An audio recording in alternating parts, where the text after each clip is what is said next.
Welcome to the Student of the Game podcast with Tim Stone, where I sit down with successful entrepreneurs to extract the knowledge you need to increase your income and avoid simple mistakes. You learn from their failures so you don't have to go through the same thing. I hope that you find one lesson you can apply to your life from this episode. Thank you for listening. Thanks for tuning into the Student of the Game. I'm Tim Stone, here with our special guest today, Mr. Steve Trang. Steve, thank you for being here. Thank you for having me. I'm looking forward to this. Steve has an incredible resume in real estate, sales, business. He founded a bank. He's done all kinds of stuff. If you follow him on social media, you see a lot of his content, sales tips, training, and everything. Steve, thank you for being here again. I really first want to hear some of your story because I don't know much of your story. I've followed you for a while, but really I'm excited to dive into some of the tactics and the knowledge and wisdom you have to share and how people can make some more money. But I want to hear your story, how you got started in all of this. Well, I mean, I think if to give proper context to the story, I think you have to talk about kind of like what got me here. And what got me here, I think, is probably just the background, right? The upbringing. Mm-hmm. And so just going way back, my grandparents were merchants in China. They did fine until communism took it all away. They fled to Vietnam, started over, rebuilt everything, and then communism took over and took it all away, right? So when my parents came here with me as an immigrant, I came here when I was 7 months old. Coming here and having generational theft multiple times, I think having that upbringing has made me an extreme capitalist. So I might offend people, but I'm an extreme capitalist. Probably won't offend anyone listening, but yeah, go for it. So I think that's the reason why, if I seem capitalistic, that's the reason why, right? Like that, I think that's just having that family history. And I think the other thing too is, as you can see, right? Asian upbringing. You get some sort of, they call this the trifecta, right? Where these three things you tend to see happen with a lot of Asian kids, but a lot of other minority groups as well. But extremely confident, right? Like they believe that they deserve success, but also low self-esteem, right? And then extremely competitive.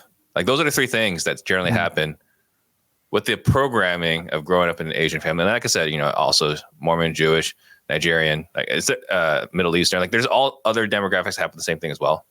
Mm-hmm. But if you want to see like what got me here, it's the combination of having things taken from your family multiple times, being raised with extremely high expectations. If you got a 90 on the test, it's like, why didn't you study harder?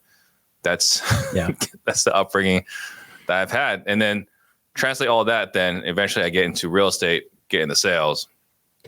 And once I sucked at sales for a majority of my career. And in 2018, I actually met a sales coach.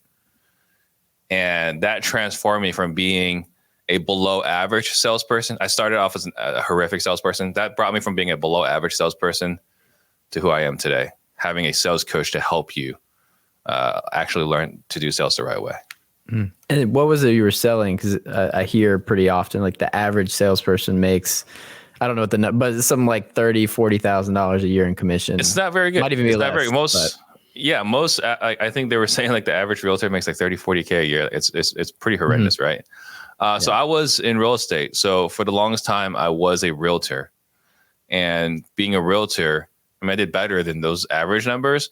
But when I say below average, I mean as far as like a close rate. Because I was willing to spend whatever was necessary in marketing to get the leads. I was never reluctant to spend money on marketing, right? It was really when I was in front of a homeowner and they told me that they needed to think about it, I didn't have any other solution.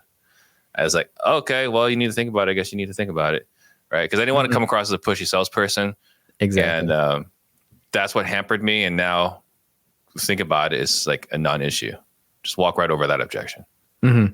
That's how I always saw it. And now being in the industry, I understand there is a lot of sales and skill behind it. But I thought you get the leads, you get the house, and it'll sell itself. And if people don't want it, then it wasn't a good fit. Or if people don't want to sell their house, it wasn't a good fit. But a lot of times it's going to help them. There's just some sort of objection you got to get through and get past.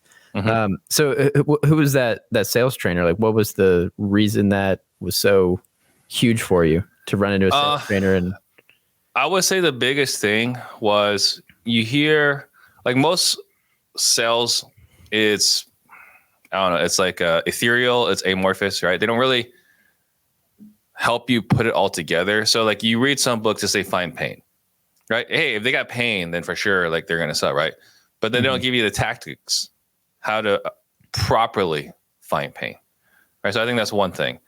Another thing would you'd read about tonality, and I think up until this training, Jordan Belfort was probably the best trainer on tonality, and he's still excellent, right, at tonality. That's the reason why he was able to bilk all those old people, unfortunately, out of money.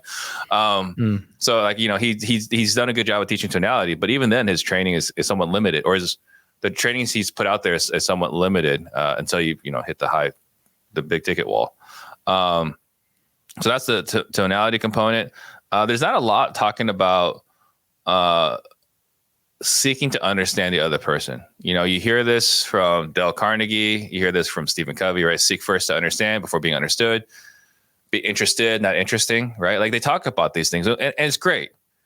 But again, they're like concepts without how to do it. And so I would say for me, the trainer that I met with, he was the first one to kind of put it all together and give me a stronger foundation. And what we did was we took that foundation and now we've incorporated all these different concepts into one place where all the things that I think are important in sales from all the books I've read, all the trainings I've taken, is all centrally located in one place so that if you need whatever part of the sales process you're stuck in, we can help you right now. And is it industry specific, like mostly real estate, or do you see it translates to a lot of different industries? So I believe sales is sales. Sales is influence. It's persuading one person to do something that's in their best interest, something that they want. But our training as it stands today is really, really heavily focused in real estate, but we are expanding it to a B2C framework, right? Business to consumer. We're not doing B2B. We're not doing the CEO, CFO. We got to get 9 people in a room to sign off on this contract and like a 12-month sales cycle. That's not what we're doing. We're doing business to consumer. So whether you're selling solar, roofing, insurance, cars, whatever, that's the kind of application we're talking about. And you learned a lot of it, obviously, from talking to a lot of people and putting it into action and selling a lot of houses. Like how long does it take to get a grasp of all of it? Because you look at the number, the average realtor making $30,000, $40,000, $50,000. Why isn't everybody figuring out these things? Why isn't it more known? Well, I think you got to look at the demographic, right? So here's the sad reality. Most realtors, did not want to become a realtor. They became a realtor out of consequence, right? Like, I tried this didn't work. I tried that didn't work. I've tried this, it didn't work. Well, maybe I'll be a realtor. So the reality is most people in sales are in sales because they found themselves there. It's not because they sought that, right? And so if you're not living a life with intention, then you're going to live a life that is kind of like thrown your way, right? You're just kind of following the wherever the water, the river takes you. And the river gets you to about $30K a year. Yeah, right? about one house. So, yeah. So really, it's like 2 or 3 houses. Like the average realtor sells about 2 or 3 houses a year, right? That's the reality of the business. So what's the problem then? Most people that are in sales believe that they're good in sales. That's the problem. So if you think you're good at sales, then guess what? You're not going to want to get better at sales. So if you don't want to get better at sales, then where are you at? You're stuck at the same crappy level of sales. I was talking to a colleague this past weekend, and we were having a conversation. And the conclusion we came to was that good people, right? People that are good at something believe they're great. People that are great believe that they've got room to grow, right? So if you think you're a good salesperson, well, then you're going to be a below average salesperson. If you're a great salesperson, what that means is that you're actually actively working on your craft, improving your skills, becoming a student of the game. Those are the ones that become great because they see that there's room to grow. Right. And you become great because you hear that. Great. People think they're just naturally good at sales. It might just be you like talking and you're good at talking. They're just good at talking. Oh my God. That's like probably like one of my biggest pet peeves. Like, oh, you'd like to talk a lot. You belong in sales. Like, no, You're allowed to talk a lot. You're great at marketing yourself. You get more opportunities because right. You might talk enjoy the work involved, but you're not great. You have to become. You think anybody's naturally great, or you have to become great at it because it's a skill, is what it is. It is absolutely. Another thing too, I forgot, active listening. That's something we've been taught. Like, hey, you need to be an active listener. They don't tell you how to become an active listener. Yeah, just listen better. That's all you got to do. So, what is active listening? How do you put that into practice? So for us, and we spend a lot of time inside our sales training on this, right? But active listening, really, it comes down to finding out what someone truly wants. So when they say something, there's usually 2 or 3 layers deeper for what they're actually trying to convey. And so if someone asks a question, our default, we've been trained our whole lives through schooling, is to answer with the right answer. So if they ask a question, we give them the right answer, right? That's the programming we've all been given our whole lives. But the reality is when someone asks you a question, there's something more behind the question, or they might not have asked a question in the way that they know how to do it, or in a way that they meant to do it because they want to protect your feelings. And so we got to figure out a way to uncover the question behind the question, figure out what it really means when they tell you something. So in order to actively listen, then you need to ask questions or make statements that gets them to expand upon what they're saying, articulate more on what they're trying to tell you. And if you can do that consistently, now you're actively listening, and you'll know that you did a good job, because one of our closing questions is, do you feel like I understand what's going on in your world? If you did a good job, they'll answer that very positively. If you didn't do a good job, you might get a wishy-washy answer. Yeah, that's good. So a lot of those questions must come from practice, because it'd be hard to script those, right? Unless you're consistently having very similar conversations. Yeah, it's not scripted. It's having a framework. And that's a lot of what we talk about, is having a framework for sales. And we talk about, like, there's different levels to learning. I'll just give you real quick, right? Just in my own sales organization, for the longest time, I was screwing this up myself, is that there's knowing what to say. And you can pick up any book. You can go through our program, knowing what to say. That gets you pretty far. That gets you decent progress. But then knowing why you say it that way. Because if you know why you say it that way, then you know exactly what to say, how to say it in any circumstance, right? So there's what to say, why is it important to say it that way. And then the third level is actually committing to it. Because a lot of our sales guys, and again, this was a mistake I made for a long time in my career, a lot of our sales guys will learn it, but they don't commit to it because, like, well, this situation didn't require it. Or, it didn't make sense. Or I didn't feel comfortable coming in with a low anchor, right? So committing is actually the third level, and not everyone's committed to following a process. Typically, if you're in sales, you're generally a person that doesn't like to follow rules. And I can say that confidently because I'm one of those people. I don't like to follow rules. And so it's hard to get a person who doesn't believe in rules to follow a process. So committing is actually the third level. After the committed, the fourth level is regular practice, right? If you look at every industry, the highest paid industries are the industries where they practice the most. Why don't we practice? And the fifth level is mastery. And mastery means that when you're at an appointment, look, you got barking dogs, screaming kids, TV's on, their phone's ringing, like all these distractions are occurring. Can you execute your sales process at a high level in spite of all these distractions? So when you're talking about, like how long it takes, I'm of the opinion it takes years to get to the mastery level. As most things should. Right. It's not going to be an overnight thing. I don't think anybody is saying that. They don't say it, training. But a lot of people think it's possible. A lot of people think it's possible. Some people might say it, and just because they're trying to sell you something. But one question I had, is that I think I got it actually like right here behind me. Never split the difference. He talks about in the book, like there's a black swan in every negotiation. Is that something that you think, like, that's in the question process? You're trying to find that. And I'll give you an example that happened to me yesterday. I mentioned to you before.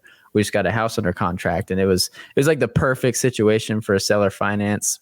We were thinking we were probably going to come in no money down because it needed a lot of work, but we were there for 2.5 hours with this guy for one house, and found out he needed about $20,000 cash to buy his son a truck because his son really needed a truck, and that was his hesitation. So we're like, okay, we'll give you $20,000. He said, okay, I'll do it, and signed a contract.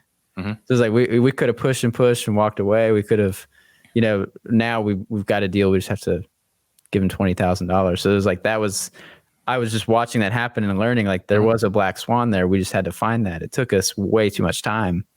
But is it something you think that's what you're looking for every time? Every single time. So the analogy we use is when you run your appointment the right way, it's almost like you're playing poker where their cards are face up. Their cards are face up, your cards are face down.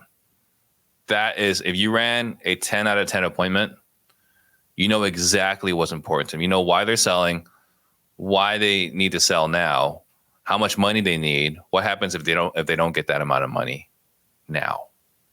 Right? Mm-hmm. Those are all things that we want answered. And it's not like, hey, how much money are you going to need when you want to close? Because when you ask those questions, they get shot down. Mm-hmm. It's like, hey, I don't understand. The wall goes up and they don't want to answer your questions. Yeah. So I might say something along the lines like, hey, you were saying you want to sell. You understand that this property is in rough shape. It's hard for us to come out of money. But I guess you're saying you need to think about it. Like, is it because of the process you got to think about? Oh, no, it's not the process. Oh, okay. So it's the amount of money. Like the amount of money is the reason why we're not doing business together today. And then they say, no, it's not the money. It's like, oh, I get it. It's me. You're uncomfortable with me. And at which point, whatever they were holding on to is going to come onto the table because A, you made an assumption that's wrong. And B, they feel bad that you feel bad because of them. And they're going to fix that right away. So uncovering black swans, that's our last ditch for uncovering black swans. Yeah, that's next level stuff. I like that. Yeah. So I do want to talk a little more about your career just as you became a realtor and building a team. Once making $30,000, $40,000 selling houses wasn't what got you to here. You eventually, what was like the progression of your career? I would say the progression of my career was I started off, I had a mentor who was, helpful, but now I know that you find a mentor who's done what you want to do. Otherwise they can't help you. Right. So I had a mentor who helped me to the best of his ability, but he couldn't get me where I wanted to go. So eventually I hired a coach, and hiring a coach, I want to say this was late 2010, was a tough decision, and is laughable looking back, but it was hard for me to make $1,000 a month commitment. Right. Like, am I prepared to spend $1,000 a month on a coach? I couldn't sleep trying to make this decision. All right. And again, it's laughable looking back, but I imagine there's probably a lot of people listening right now that have struggled with that and couldn't pull the trigger. Right. So I get it. But the biggest shift for me was hiring a coach, $1,000 a month, because once I hired that coach, now I've got the process, the procedures, the mindset, everything necessary to build out a team. Right. So like how to hire the right person. They're writing the ads to find administrative people versus salespeople. So like our ads finding administrative people were detail oriented and about how I needed help. It was a story about how I needed help, but it was long, right? Mm-hmm. Why would we do that? Well, a person that's administrative generally want an S type personality. They will listen to that whole ad, or read the whole ad and then respond to it, right? Okay. Yeah. If you read that ad and you responded to it, you're probably a supportive type person who's be great for that role. Our ads for finding salespeople were you're going to make money. freaking short, right? And it was bullet pointed. We didn't have complete sentences. We didn't have paragraphs. It was just like, hey, we're looking for this, make this amount of money, work this many hours. Like it was just like 5 things. And that was it. If that's you, hit this, right? An administrative person, that's not enough information. They're not going to be interested in that. But a salesperson, you bottom lined it and you got them to raise their hand, and that's what we recruited. So I didn't understand these principles until I hired a coach. So hiring a coach, I think, was probably the biggest thing. And after hiring a coach, I went from a struggling realtor to I was consistently top 40 in the Phoenix market, where we got 45,000 realtors out here, right? 15, 16, 17. And then I can't remember, it was 14 or 18. 1 year I was just short. But I was doing 100 plus transactions a year as a realtor. And I was a top 40 realtor year in, year out. Right. And one of the years that I didn't do 100, it was like 3 short. I was like, find someone that wants to buy or sell in December now. Couldn't find it. Right. So I was just shy of hitting 4 years in a row of doing 100 realtor transactions a year. That doesn't happen until I got a coach who can walk me through the tactical issues, the strategic issues, the mindset issues, all the issues you have from a person with raw talent, but not a ton of know-how to being able to execute a vision. I needed someone to help me along the way. And that's because that coach has been through it before. Like, you'd never hired salespeople and administrative people. Yeah. You wouldn't have naturally thought of the difference between them, but he has. Exactly. He's hired them and he's dealt with it before. Oh, and look, I never even got to work with the coach directly. I got to work, as one of the coaches within the coaching program. But like the head guy, right? He was a top 10 realtor for Remax in the world 15 years in a row. He knew what he was talking about. Yeah, he's seen it before. Yeah. That's good stuff, because it just accelerates a learning curve. That's why people pay for that, because it eventually started making you a lot more than $1,000 a month, correct? Oh, significantly more. Another thing too, it was one of the best ROIs I ever had. So the other thing too was I didn't understand the power of marketing, right? Like, we all know the importance of marketing, but seeing unique selling propositions, asking the question, why should I do business with you versus all my other options, including doing nothing at all? If you can't answer that question in marketing copy, they're not going to pick up the phone and call you, right? So we had to learn how to write copy that was compelling enough that someone else would actually pick up the phone and call you. And then the power of lead mags. We didn't call them lead mags, right? In 2010, no one talked about lead mags. In 2010, it was just a downloadable PDF. I'm going to send you this report, right? Go over here. I'm going to send you a report. Now we know they're lead magnets, right? So a lot of our marketing was based off giving lead magnets. Here are the questions to ask a realtor before you hire one. What do you need to know? What you should do to your home before you list it with a realtor to get the most amount of money. What you need to know about preparing. What you need to know about preparing for a move. What to do to prepare a move when you have kids. Right? We had all these different reports that people would download, and guess what? These are people that want to sell their houses. Gotcha. So you got in front of them before they want to sell their house. Yeah, I wanted to dive into that just to be clear so people understand. So that was like a downloadable PDF or something like that. And you'd run a Facebook ad and someone gives their name, phone number, email. Facebook ad, SEO, Google Words, Facebook ads, newspaper, right? Marketing newspaper back in the day. That's how old I am for everyone that's watching. Yeah. So, so just a lead mag. Everyone knows that now. But everyone knows that now. But when was this that you were doing that? 2010. 2010. Yeah. So you're probably killing it with that. It was like, like Facebook marketing didn't exist in 2010, right? It was a different landscape. Okay. So how does that turn into founding a bank? Because I'm just interested. You'd never really. So you go from realtor, right? To at some point, you're like, man, this realtor business is stupid. Because working with a homeowner, selling their house, setting a record for the highest sale in the neighborhood brings the homeowner no satisfaction, no gratitude whatsoever. No matter what you did, it wasn't good enough. The joke I make is like selling a house with a realtor to a homeowner as a realtor is almost like serving an Asian parent, right? Like no matter what, it wasn't good enough, right? That's the experience, selling someone's house. Buying someone's house at a significant discount where you make a lot of money, these people love you because you helped them out of a difficult spot. So then you look at it, it's like, okay, I do this side of the business. I don't make as much money and they don't like me. And I do this side of the business. I make a lot more money and they love me. Hey, let's spend more energy on this side, right? And that's the wholesaling and flipping side. So along the way, we wholesale, we get good at wholesaling. I become a sales trainer, and that's how I worked my way into Collective Genius as a sales trainer. And so being a preferred sales trainer inside of Collective Genius has helped my business a lot, right? So at one point, I think we had like 55 clients paying us $1,000 a month, right, for sales training. Getting to that level, being in that room, Jack Bosch, he's the land guy, right? Yep. He's posting inside the Facebook group, inside the Collective Genius Facebook groups, like, hey, if anyone needs a bank, like, I'm opening one. I'm opening one at the end of the year. And I just sent him a message like, what do you mean you're opening a bank, right? And we're colleagues and we're both in Phoenix. Like, what do you mean you're opening a bank? How do I get more information? He's like, hey, if you want, I can connect you with the president and the chairman. It's like, yeah, please, let's do that. Had a conversation with them.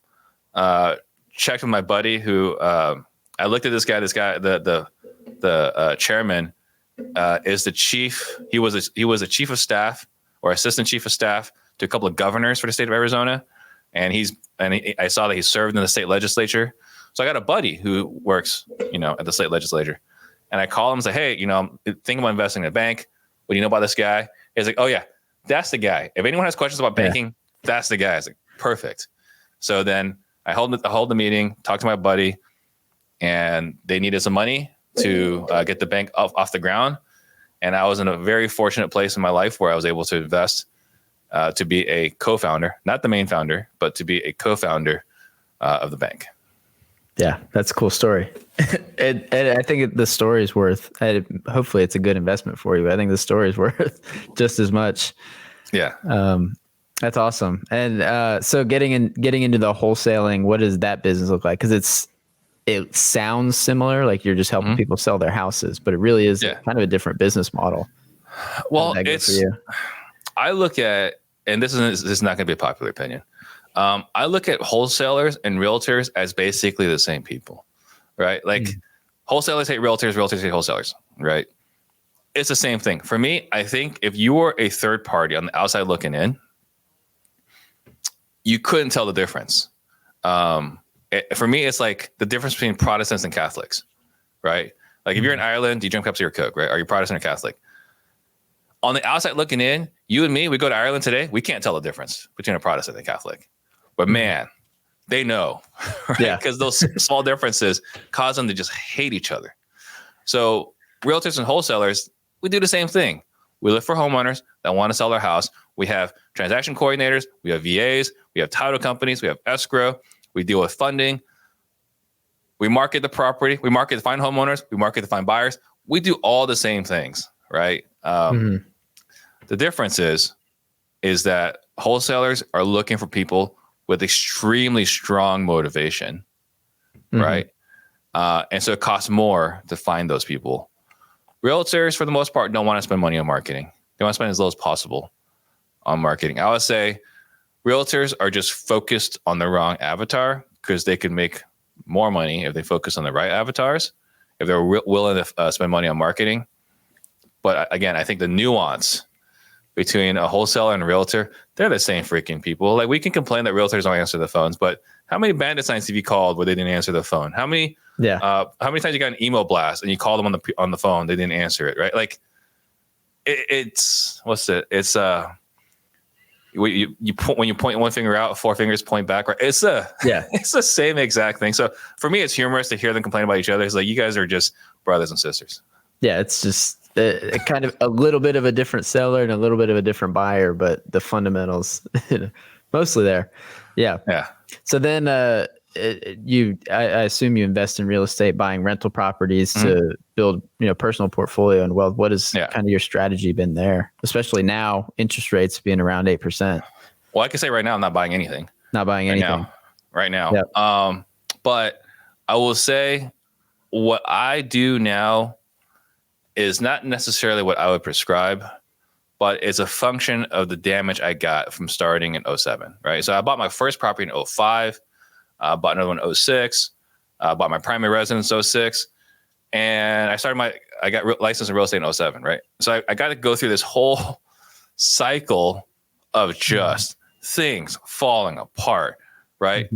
And was that in Phoenix too? Because Phoenix, it was horrific. What I've been told, was hit pretty hard. Yeah, it was horrific, right? So I cut my teeth then in this market, and I got to see what real wealth looks like. Real wealth came off the sidelines in the crash.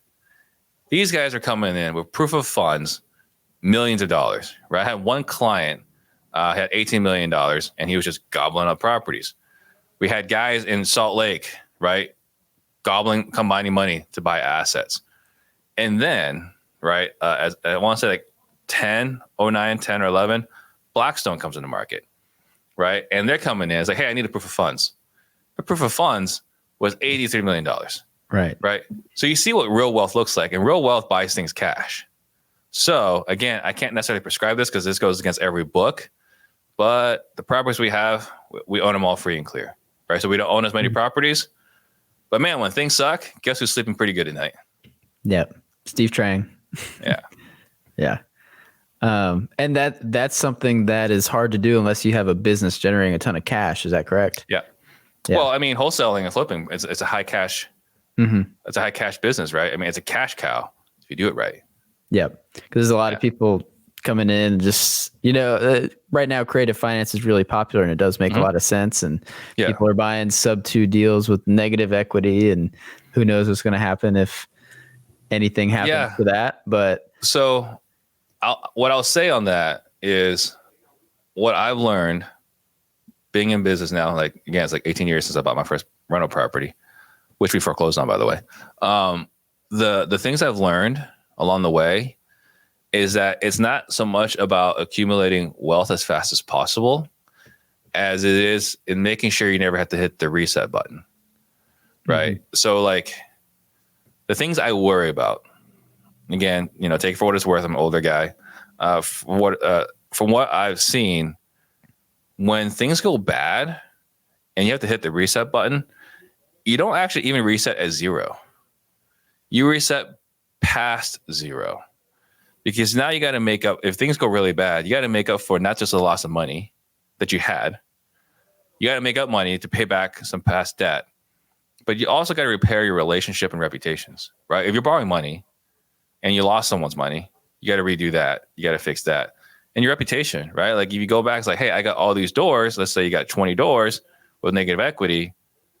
And now if things go bad and you got to start over, you went from 20 to zero. There's questions like, how did you get from 20 to zero? So I think that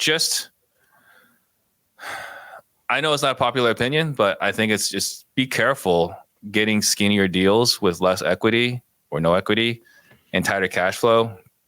Because I can tell you, I read Rich Dad Poor Dad and I had these great aspirations. And then you get your first crappy tenant and you realize, wow, one crappy tenant can cost you like $20,000 in a year, right? We had one tenant who thought it was okay to have all our animals live in the house, right? That was not a $3,000 carpet situation.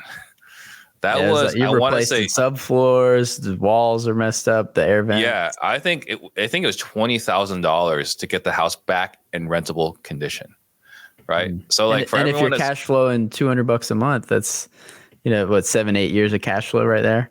Yeah, right. And so I think I think that people, it's not bad. It's not bad to not know. Right? Because if you don't know, you have the resources, the energy, and everything else to figure out what you don't know. Like let's close that knowledge gap. The worst place to be is to know something that's not true. That's the worst place to be, because now you're not asking questions and you're exposing yourself to risk. And when you're exposing yourself to risk, that's when you have to hit the reset button. And again, the reset button is not just losing time that you put all to get to here. It's losing the time and money that got you to here, and making up for the money that you lost if you owed money, and repairing this relationships and so on, reputation. I'm 44 years old. I don't have time to hit a reset button. I'm playing more conservatively today. That story is happening to a lot of people. So what, like right now, 2023, that's happening to people. What kind of advice do you have for that, being someone that's seen more of the market cycles and what has happened? Extreme ownership, right? Jocko Willink wrote a great book. We had a situation last year, right? When the market shifted quickly, I had to call my private lender. I said, hey, on this deal, we're losing so much money that I can't pay you back on this deal. Can I have a few months to make you whole? And she was okay with it, right? Because I called her before it closed and just kind of got her up to speed. And so I think the big thing is extreme ownership, figuring out what I did wrong, not figuring out, oh man, the market shifted, we all got screwed, right? No one wants to do business with that guy. So it's hey, here's what happened. Here's what I learned. Here's what we're going to do to make sure it never happens again. Here's how I'm going to make you whole. It might take me 3 months. It might take me 15 years, but I will make you whole, right? Having a plan, executing a plan, communicating the plan. I think these are all things that are extremely important, right? To rebuilding when things go wrong. But if you're not going to take extreme ownership and you can say, well, the market changed, or my coach didn't tell me that, right? I'm just doing what everyone else is doing. No one wants to do business with that guy. Yeah. It's all excuses. Yep. That's, I mean, I've gotten calls from people that like trying to track down people that like I've known and like, hey, this, I was doing a flip with this guy or this lady actually, and can't get a hold of her anymore. And and I'm seeing it daily on social media, stuff like this. Yeah. When people start ghosting you, unfortunately, you found out too late, but those are the people you never want to, to interact with again. Yeah. Crazy stuff, but it's the reality of the world we're in today. It is. Yeah. So to prevent that's kind of your whole strategy. You're just all cash, not going to borrow money. Like we're just going to get rich for sure instead of get rich quick. Yeah. Get rich slow. Yep. Right. Like, and it's not like I'm not wanting to get a lot of wealth, right? It's not that at all. It's just, again, I don't want to be in a position where I have to start over, and I'm not opposed to debt, right? Like we can do the debt thing, right? Just maybe not be maximum leverage, maybe 30%, or 70% loan to value, right? Give yourself a buffer, something, right, to protect yourself. But above all else, make sure that you're cash flowing a good amount so you have reserves for when bad things happen, because bad things will happen. It's not like I hope nothing bad happens. Bad things will 100% happen. Got a mentor. He talks about time and randomness. Bad things will happen. You don't know when, you don't know how, you don't know what's going to look like. All you can do is do your best to prepare yourself for, these black swan events. Yeah. I was looking at a couple multifamily deals actually in the last couple of weeks. And one of them, the debt service was like $9,900 a month. And the current rent was like $8,000. Like they're losing almost $2,000 a month and they're trying to sell it. So if you go to the bank, you're getting a worse loan than they got a year and a half ago. So it's crazy. I'm 23. So like in 2007, 2008, I was 7, 8 years old. Wish I could have been buying houses then, but unfortunately I couldn't. So this is a new experience to me. I started in real estate in one of the greatest times of ever to get into real estate. So dealing with that's been crazy. But we talked about a lot of stuff. I really appreciate the tactical sales piece because I always want to learn something. I learned something there. Just at the end of it, knowing that your question is going to be, do you feel like I understood your situation? Getting towards that question and hoping you get a yes is just, now you're on the same page. Now we can work together. We can do business transaction. Exactly. So that was my big takeaway. I hope somebody else got something. Is there anything else you'd want to leave? Like, I know you've got a podcast, you've got programs, anything you want to let people know how to get involved? Yeah, I would say that, and we have the Real Estate Disruptors podcast on YouTube, iTunes, Spotify. As far as sales goes, we do charge for it. Yeah. But I do think that this is the single most valuable skill you can learn. Marketing is important, right? Sales is important. Finance is important. Leadership is important. I think these are all really important things. Leadership and sales, though, are the only two skills, and they're both intertwined, are the only two skills that you can use anywhere and everywhere. And what I mean by that is I use this stuff when I'm leading my organization, right? If you got employees who feel like you're not listening to them, they're going to leave you, right? Like appreciation or lack of appreciation is the number one reason why people leave. It's not the money. They'll come for the money, but they'll stay for the culture. So the inability to appreciate someone is the reason why they'll leave more often than not. Well, then how do we generate or demonstrate appreciation? Validating them as a human being, learning how to communicate with another human being, understanding what they're saying, asking the question behind the question, having them extend more on what they just share with you, right? Seeking to understand them. That's all covered in our sales curriculum. The relationship I have with my kids, growing up, again, I talked about immigrant family. I'm the oldest of 6 boys in an immigrant family. There was no psychological safety for crying, right? Having emotions. I've got 3 girls. So I want them to have their feelings, process their feelings, and having a plan after, like, they know what they feel, they know why they feel that way. Okay, now what do we do with this information, right? But we let them sit in their feelings. Well, then if that's the case, when they're upset, we don't go like, get over it. We don't say stop crying. It's like, hey, and we don't say, hey, why are you crying? Because why you're crying removes that psychological safety and they don't feel comfortable sharing. It's the reason why our kids shut down. So I'll ask them like, hey, how come you're crying? What happened today that made you feel this way? And now they can speak on their emotions. And after we speak on their emotions, now we can talk about like what happened, the causes for it. And now we can figure out what we want to do with this information, right? Mm-hmm. So now I can have a better relationship with my kids. So you look at all these different applications in learning how to be a better salesperson, it translates everywhere, right? It makes your life easier. And by the way, how often are we negotiating? Just remove the houses component. How often are we negotiating? Are we negotiating if we're doing a strategic acquisition, a partnership, raising capital, dealing with the title company? Like there's all of these situations where we're negotiating all day, every day. Mm. Can you justify spending $97 a month for our sales training if it can improve all these different relationships? I like to think so, but that's really up to, the listeners. Yeah. The one thing that my friend Gino Palumbo used to do, like he'd talk about your sales training all the time. This was years ago. And we would go to restaurants and he'd like the going negative thing is like the one thing that he taught me is like, there's not any way we could get a free dessert, there's no way you could get us a free dessert, I'm sure. Right. And then like, oh, maybe I can, because it's just kind of playing off how you say it and what your knee-jerk reaction is to a question or a statement like that, and you'd get a free dessert or a free beer, something like that. So it's like it has nothing to do with business, but it works in just everyday life. It's just interactions with people.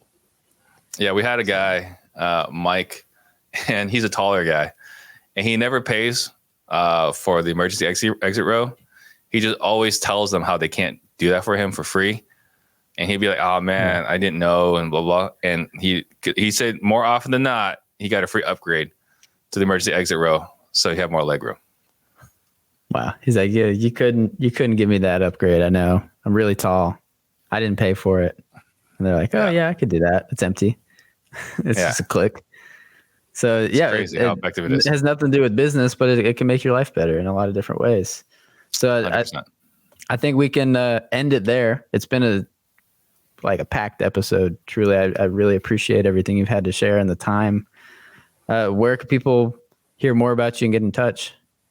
The best place is, so we have our website, salesdisruptors.com. If you want to connect with us on Instagrams at steve.trang. So I think we do put a lot of free material out there. So if you want to check that out. But again, the fastest way to get really good at sales is join our sales community. We do 3 live trainings every single week at salesdisruptors.com. Perfect. And to anyone still listening, thank you very much. Reach out to Steve and we'll catch you on the next one.